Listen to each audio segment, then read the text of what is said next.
One of my favorite moments in the last decade happened in 2010 when Rahman sir won the Oscar for Slumdog.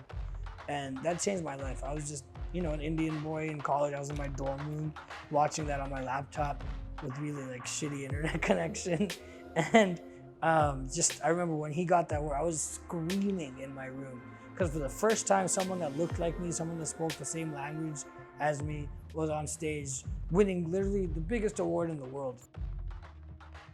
From then to now, I'm a Rahman sir addict. Like his music, any mood I'm in, whatever I can. But Raja sir's music, I think because of the sounding of it, the instrumentation and all, it wasn't something I was used to. Even if you get the other side of people either making fun of what you're doing or hating on it, you can keep moving because you know in your heart why it is you're doing what you're doing. But in those moments, I remind myself, why am I doing this? Am I positively impacting the world with what I'm doing? And am I having fun while I'm doing it? If I can cross those three things off, then it's all good.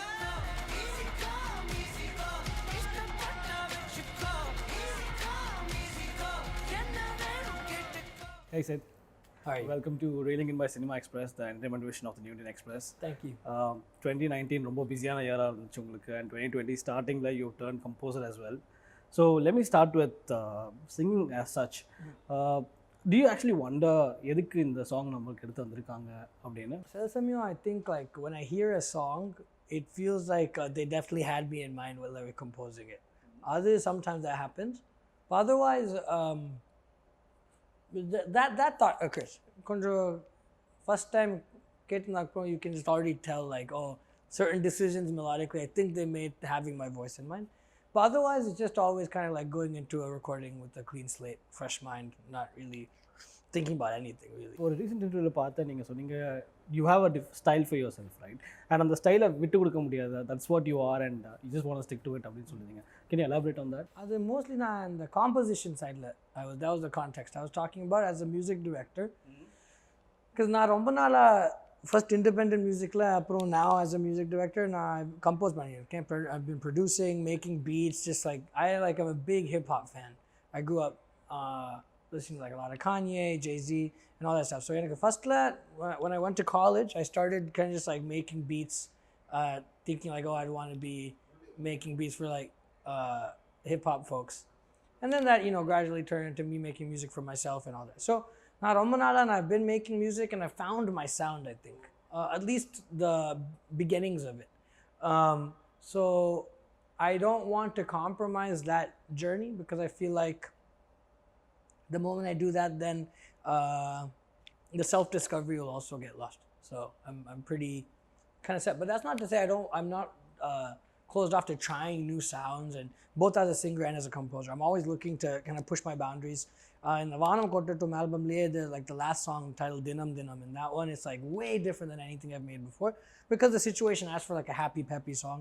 Most of the music I write for myself as an artist is more, existential and sometimes a bit dark. But this was a complete,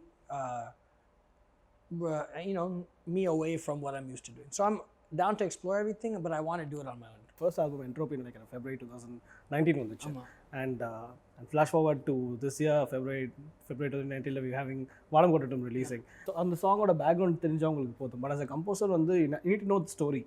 இந்த ஸ்டோரிக்கு இந்த இடத்துல ஒரு பாட்டு போடணும், அது இந்த மாதிரி ஒரு டைப்பாக இருக்கணும் அப்படின்னு.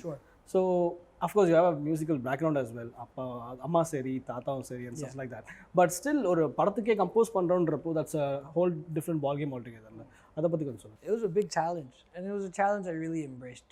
என்னன்னா like you said, படத்துக்கு மியூசிக் பண்ணிச்சா அந்த scene, character, overall spirit of the movie ellame I have to keep in mind, and then I also have to be a team player but also be confident in what I'm contributing. So in the padatla Maniratnam sir was a godsend really.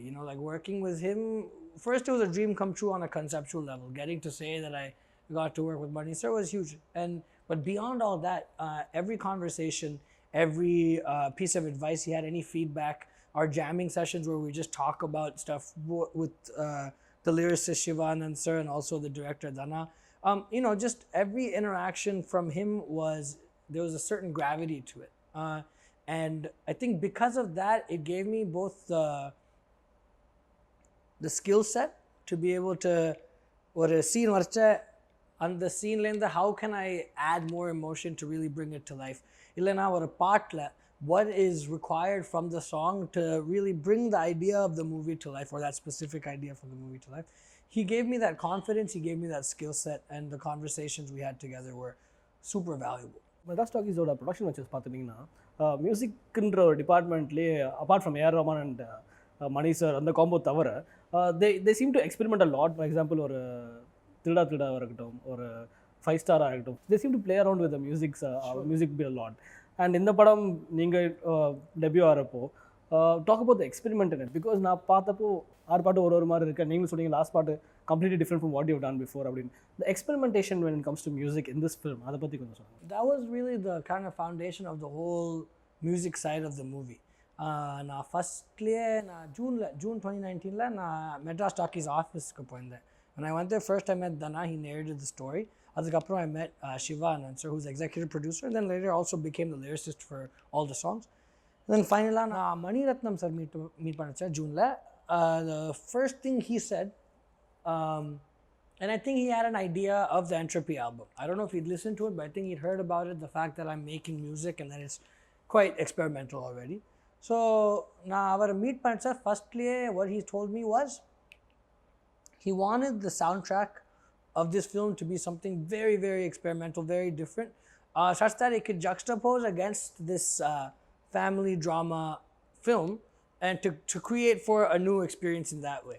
So now when they first called me and said that they want to talk to me about this, I was excited, but I was also very not doubtful, but I was a bit apprehensive, because what padathukku making music, making songs, it's like a huge task. It involves many layers, months and months of work, and it's not like I'm just making it for myself so I can go off of my own emotions. There's so many different things. But when he told me that he wanted the album to be experimental, then I thought, okay, I think this is something I can do. So first he said that, and then through every step of the way, he reinforced and really encouraged and pushed me to completely go for it. And then the first time after I signed the movie, July la na Chennai content. So when I was here, I started work in the beginning of July. Maybe 2 weeks into the process, Mani sir said he wants to hear some of the sketches. So at that point, I'd sent a bunch of sketches before, but they zeroed in on 2 situations from the movie that specifically needed songs. So now I was making a bunch of different ideas. So he came, and the studio's at the basement of Madras Talkies. So I was there. So he just came down. So now the first 2 sketch play panne, and I didn't really get any reaction from him. And that sketch was a little bit more conventional, or it didn't have something really that different to it. It didn't have that bite. Second sketch is the song that ultimately became Puva Talaya in the movie, which is with me and Anthony Dasa. And on the part to get it up, even in its very rough stage, he was super excited, because it provided exactly that, something new, something that was not really explored yet in Indian cinema. So from that point, it kept building, growing, and that, like you said, that spirit of musical experimentation that's always been cornerstone to Madras Talkies, they took that forward in this project as well, which was really exciting. Aarthi தாசனோட பாடத்தை பற்றி சொன்னீங்க. இந்த படத்தில் நீங்கள் பாடிக்கும் செஞ்சுருக்கீங்க. மற்ற music டைரக்டர்ஸுக்கு பாடுறது எப்படி இருந்துச்சு, உங்களுக்கே நீங்கள் பாடிக்கிறது எப்படி இருந்துச்சு? So first, working with Anthony Dasan, நான் அவரோட பெரிய fan. I've loved his voice for a long time. ஒரு rawness இருக்கும் அவரோட voice, raw emotion, also his vocal ability, the way he just opens, throws his voice, and that I'm a big fan of open-throated singing. Carnatic musically, I love people that can just really just like belt out the notes. That's how I sing myself. So I've been his fan for a long time. And எப்பொழுதுமே I'd always think, நான் ஒரு படம் பண்ணேன்னா definitely need to make sure I get him to sing one song. So அது மாதிரி தான், that's how when I was making Puva Talaya, I sang the rough vocals, all the sketches, just to make sure we kept moving it forward. And அப்போ நான் நினச்சேன் like I like the way I sound on it, but if we also have Anthony Dasan's voice on this song, I think it can really be magical. Like I already said, the whole spirit behind this album was experimenting. So what I wanted to do was, while recording Anthony Dasan in this context of this song, really give a completely new treatment to his voice and a new kind of sonic space for his voice to exist. Because he has one sound that he's built for himself. I wanted to take him a little bit outside of that zone. So Adan Puvatalya, that's it's like a hip hop track, really kind of gritty synthesizers, big low end. Some of my favorite, I said Kanye West. One of his right hands is a producer named Mike Dean, who does very gritty, like really cool sounding stuff. So that was a big reference for me. So I made that instrumental. Then he came and we recorded. And actually on the night that I kacheri mudiyadu, I had finished it. It was like sometime in December, so like 2.5, 3 hour concert. Super tired. I went to the studio, but his energy just woke me up.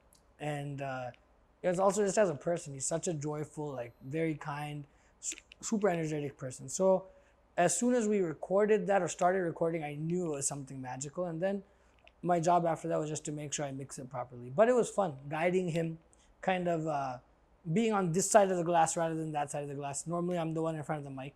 This time I was in front of the console. And it was super exciting. Very exciting. அஞ்சு பாட்டு நீங்கள் பாடுவீங்கன்னு நினைக்கிறேன் படத்தில். So is that you trying to play it a bit safe? No. I think you look at a lot of olden day movies, right? Or not even just too old. Even in the 80s, like SPB sir has sung full albums. Mano sir has sung full albums. If you go even further back, MKT, Sid Sriram, Rajan. Specifically considering you compose music as well here. So on the dynamics பற்றி கேட்குறேன். Yeah, sure. I think part of it, maybe not the easy way out, but part of it was my way of composing is, but wait, before we get to that, one part of the vision was, let's give this album one voice that acts almost as a narrator through the whole thing. On a conceptual level, there was that. Then on the artistic level, I compose in a very stream of consciousness kind of way. Either it'll start with this piano and me just like doing some vocal mumbling and gibberish and stuff to get the melody I like. And ultimately, that's what I'll play for them to okay the song melody and just beginnings. Or I'll make the beat first and then freestyle over that. Or sometimes it's a combination of both of these two processes. So in the process, on the automatic, on the first, second take, or magic on you. Because it's like coming straight from the heart. It's very new. You're excited about in that moment, you've just come up with this. So there's that energy. So on the magic, beat pannadhukku konjam kashtam da, because that first energy that you get when you sing it and also when you play it, there's something there. So that ultimately becomes a challenge, because even if I'm going to be the one singing it and the lyric vandadhukku appuram, I have to re-record. So how do I get that magic again? Illana, if someone else is going to sing it, how do we capture that magic from that? Ultimately with this one, we found that in each of the songs that I did sing, it just felt right, you know. And I come from the school of thought that like, if it's not broken, don't try to fix it. And I didn't want to think too much in terms of what the public was going to say, like, oh, he sung everything, or it. And this was again, we all spoke about it. Me, Dana, Mani sir, Shiva sir. If it worked for the song, and I remember Mani sir said this, if it works for the song, then just go for it. That's not to say that I don't look forward to recording other people. You know, like recording Anthony Dasan was such a joy. Recording Shakti Sri Gopalan for the song Mannava, and she's also done a duet with me on Kannada. She's a beautiful artist with such a unique voice. So recording them was eye-opening for me. I think it just made sense for these pieces that my voice worked. It communicated the mood, the aesthetic, everything.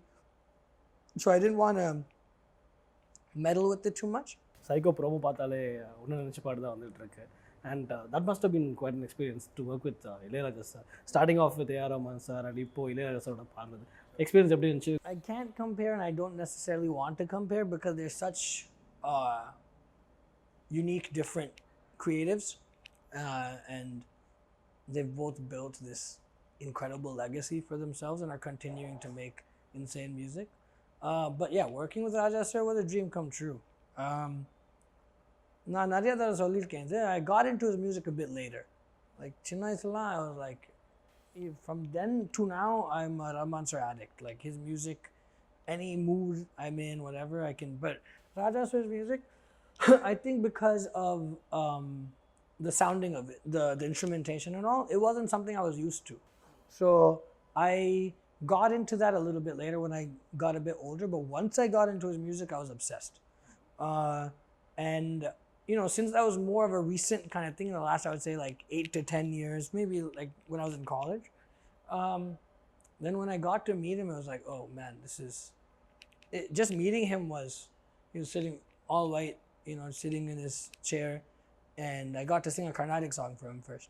So that was amazing. He didn't have any reaction at the time, so I didn't know whether he liked it or not.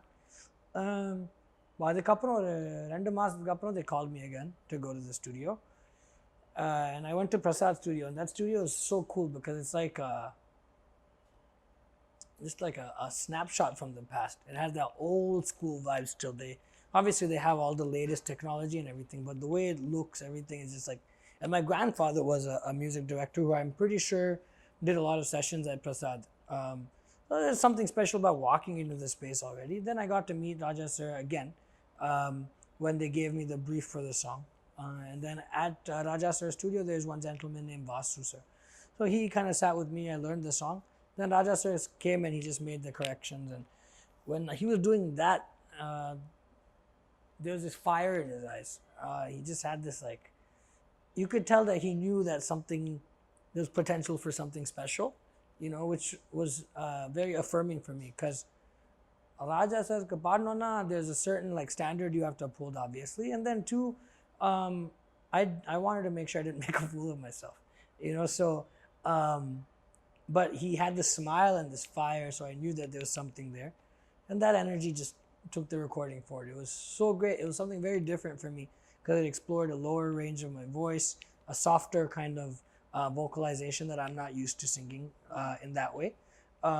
But what came of it with both Unna Nenache and Ninga Mudiyama from Psycho is just, I'm really, really proud of those songs, and those being my first songs with him is great. Carnatic music and main stream Tamil cinema music ஒரு காலத்தில் கிட்டத்தட்ட ஒரே பாத்தில் வந்துட்டு இருந்துச்சு. And now இப்போ பார்த்துட்டோம்னா it's literally poles apart மாதிரி ஒரு சுச்சுவேஷனில் இருக்குது. So with someone who has a Carnatic background உங்களை வச்சுக்கிட்டு இந்த மாதிரி மெயின் ஸ்ட்ரீம் சினிமா பாட்டு பாடுறப்போ how does that work actually? I don't really differentiate. Obviously, stylistically, they're very different. But adume like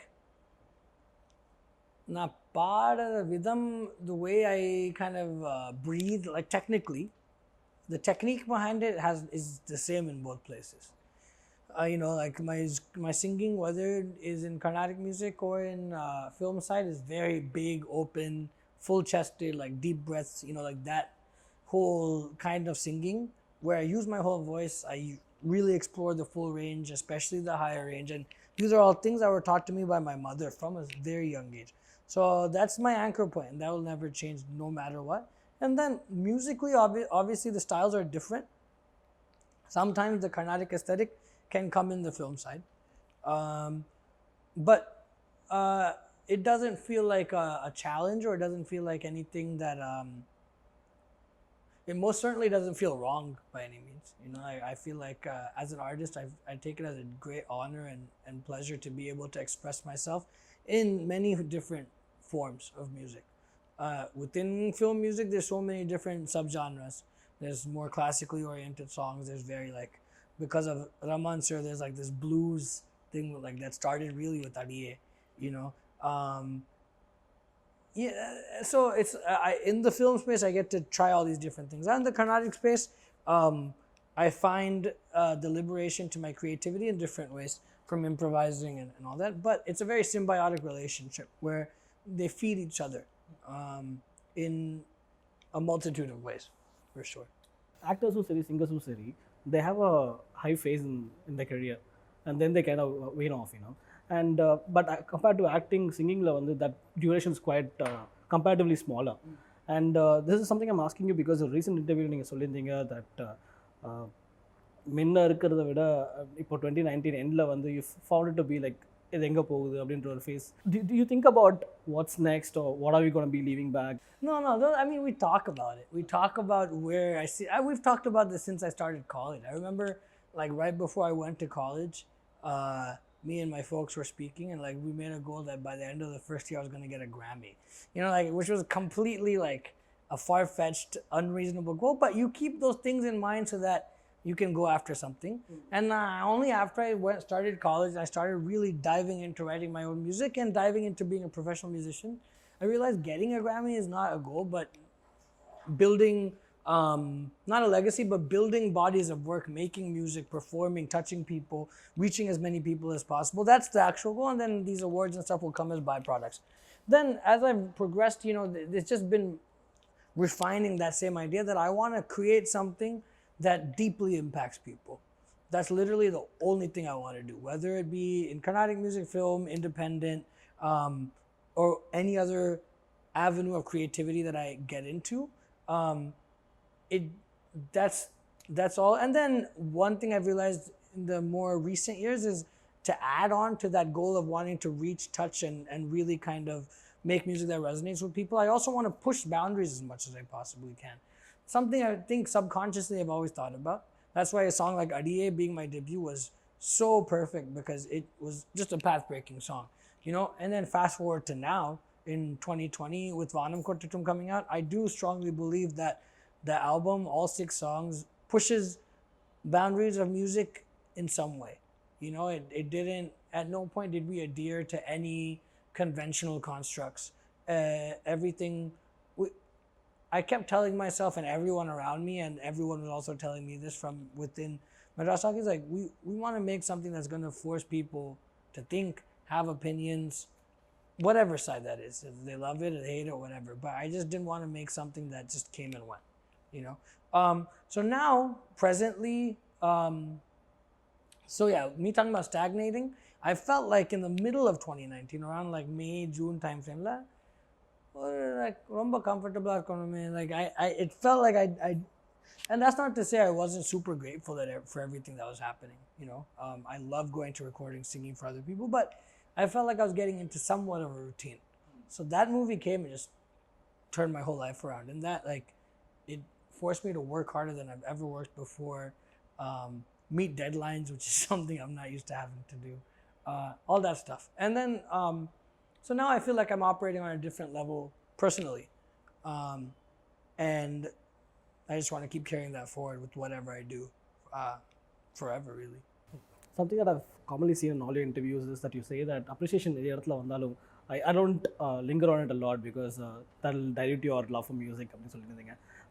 But on a lighter note, do you see trolls or memes about you? How does that work? Yeah, I see everything, man.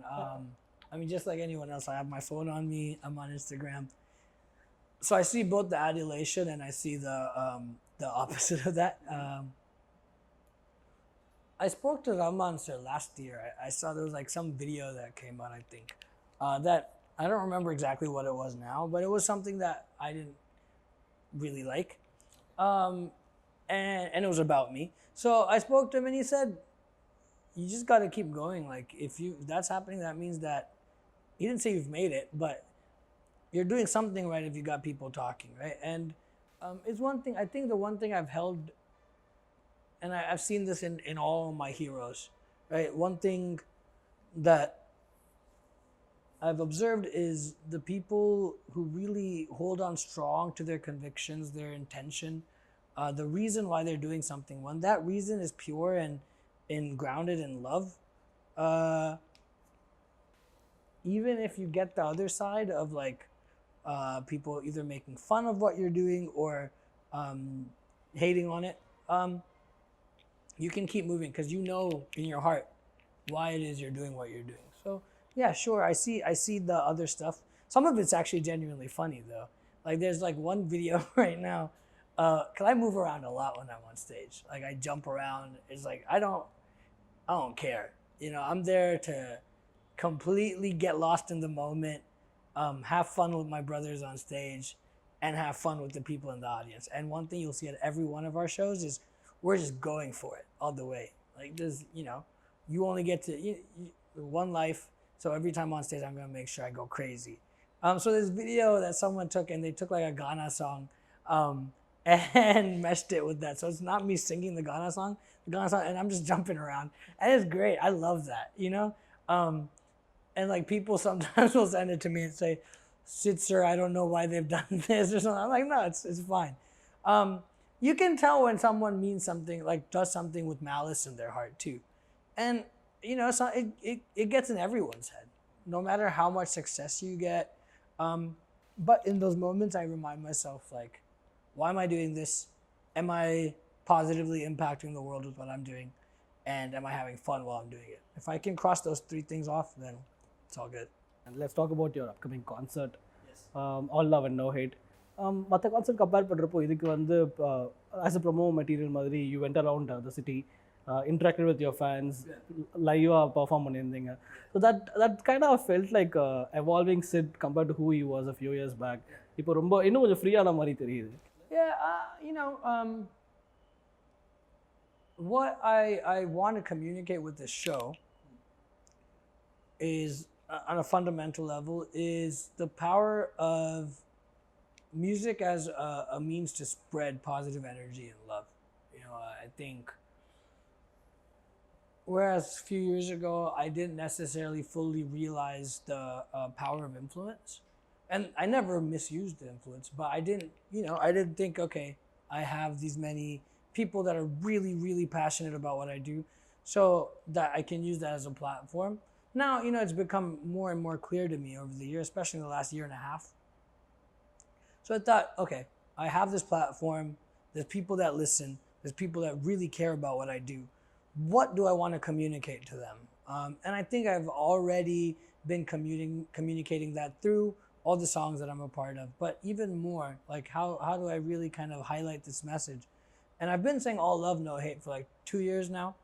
It started just as like a personal mantra to myself, just to be like, anytime either I got down, anytime I felt like there was like negative energy that was taking over my thought process, I would tell myself this real quick. And it was a simple reminder that one, there's always room to be to go in the direction of love.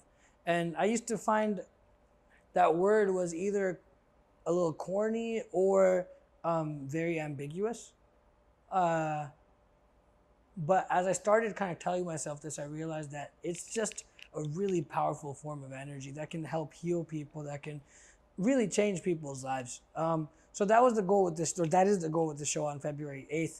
And to lead up to that, I wanted to go really kind of spread that message in advance so people can come to that show knowing what it's all about. And it was a super fun day, man. It was so good. We went to Chennai Metro, we went to Pandi Bazaar, and we went to Forum.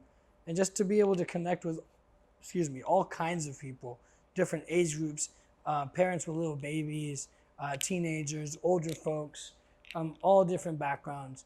Because I think, you know, ultimately music is not something that can be controlled or owned. It is just energy, you know, so it's like not for anyone to lay claim on.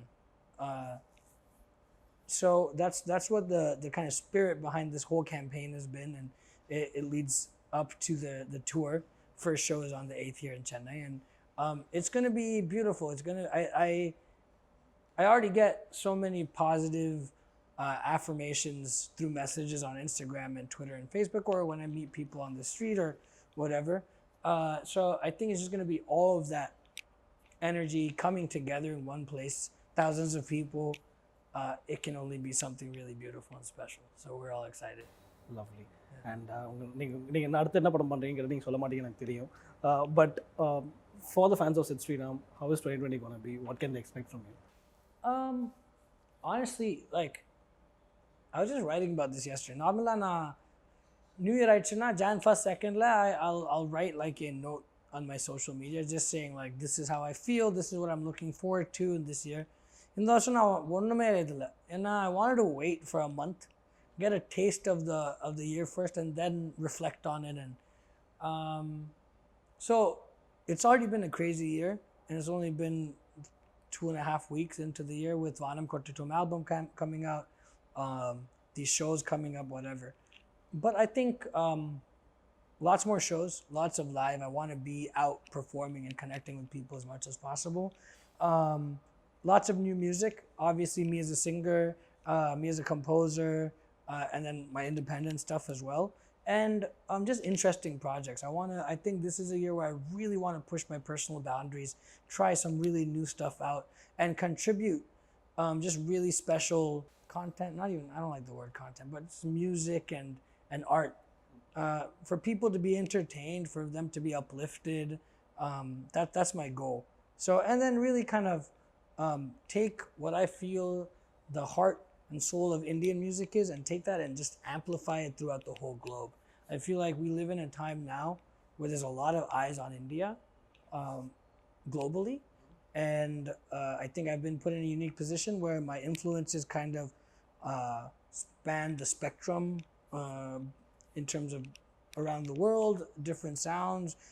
The Carnatic music obviously is the foundation, but then it builds outward into so many different things. So I want to take that. I really want to kind of make the statement globally of like, this is what we are. This is what we contribute to the world. One of my favorite moments in the last decade happened in 2010 when Rahman sir won the Oscar for Slumdog, and that changed my life. I was just, an Indian boy in college. I was in my dorm room watching that on my laptop with really like shitty internet connection, and I remember when he got that award, I was screaming in my room because for the first time, someone that looked like me, someone that spoke the same language as me, was on stage winning literally the biggest award in the world. So that has been inspiration for me since then till now, and I would like to make my mark. I don't know when that'll happen, but that's what I'm working towards. Brilliant. Thanks a lot, sir. Pleasure talking to you.